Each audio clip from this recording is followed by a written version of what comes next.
ಏನಿಲ್ಲ madam, as simple as that, ಏನೋ ದೊಡ್ಡದಾಗಿ ಆಗಬೇಕು ಅಂತ ಇತ್ತು ನಮ್ಮ ಟೀಸರಲ್ಲಿ ಹೇಳ್ದಂಗೆ.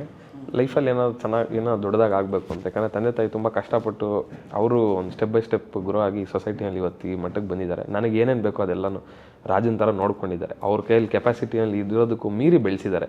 ಸೊ ಹಂಗೆಲ್ಲ ಇದ್ದಾಗ ಒಂದು ಸಿಚುವೇಶನ್ ಆ ಥರ ಇದ್ದಾಗ ಇಷ್ಟೆಲ್ಲ ಕೊಟ್ಟಿದ್ದಾರೆ. ಅವ್ರು ಏನೂ ಇಲ್ಲದೇ ಈ ಮಟ್ಟಿಗೆ ಬೆಳೆದಿದ್ದಾರೆ. ನನಗೆಲ್ಲನೂ ಕೊಟ್ಟಿದ್ದಾರೆ. ನನಗೆ ಏನೇನು ಬೇಕೋ ಅದೆಲ್ಲನೂ ಕೊಟ್ಟಿದ್ದಾರೆ. ಸೊ ನಾನು ಏನಾದರೂ ಲೈಫಲ್ಲಿ ದೊಡ್ಡದಾಗಿ ಆಗಲೇಬೇಕು. ಅದು ಅಲ್ಲ, ಅವರು ಯಾವತ್ತು ಒಳ್ಳೆ ಹೆಸರು ತಗೊಂಬ ಅಂತ ಏನು ಹೇಳಿಲ್ಲ, ಒಳ್ಳೆಯವನಾಗಿರು ನೀನು ಅಂತ ಹೇಳಿದ್ದಾರೆ. ಅವ್ರಿಗೂ ಗೊತ್ತು ಒಳ್ಳೆ ಹೆಸರು ತಗೊಬರೋದು.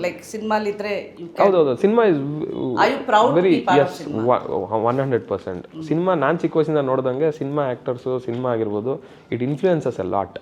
ಒಳ್ಳೇದನ್ನು ಯಾವಾಗಲೂ ತೊಗೊಬೋದು. ಸಿನಿಮಾನ ನಮ್ಗೆ ಏನು ಬೇಕೋ ಅದು ಒಳ್ಳೇದೇನಿದೆ ಅದನ್ನು ಮಾತ್ರ ತೊಗೊಬೋದು. ಎಷ್ಟೋ ಒಂದು 100 ಬುಕ್ ಓದಷ್ಟು ಒಂದು ಸಿನಿಮಾ ನೋಡಿದ್ರೆ ನನಗೆ ಎಕ್ಸ್ಪೀರಿಯನ್ಸ್ ಆಗಿದೆ, ಅದಕ್ಕಿಂತ ನಾಲೆಜ್ ಬಂದಂಗೆ. ಈಗ ಯಾವುದೋ ಒಂದು ಸಿನಿಮಾ ನೋಡಿದ್ರೆ ಅದೇನೋ ಒಂದು ಟಾಪಿಕ್ ಬಗ್ಗೆ ಇದೆ ಅಂದರೆ ಆ ಟಾಪಿಕ್ ಬಗ್ಗೆ ಕಂಪ್ಲೀಟ್ ನಾಲೆಜ್ ಬರುತ್ತೆ. ಸೊ ಒಂದು 3 ಅವರ್ಸಲ್ಲಿ ಅವರು ಸುಮಾರು 100 ಜನ ಸೇರಿ ವರ್ಷಾನುಗಟ್ಟಲೆ ಕೆಲಸ ಮಾಡಿರ್ತಾರೆ. ಸೊ ತುಂಬ ನಾಲೆಜ್ ಬರುತ್ತೆ. ಸೊ ನಾನೊಬ್ಬ ಆ್ಯಕ್ಟರ್ ಆದರೆ ಇಷ್ಟು ಜನಕ್ಕೆ ಇನ್ಫ್ಲೂಯೆನ್ಸ್ ಮಾಡ್ಬೋದು, ಒಂದು ಹೆಸರು everything in always it is like the best.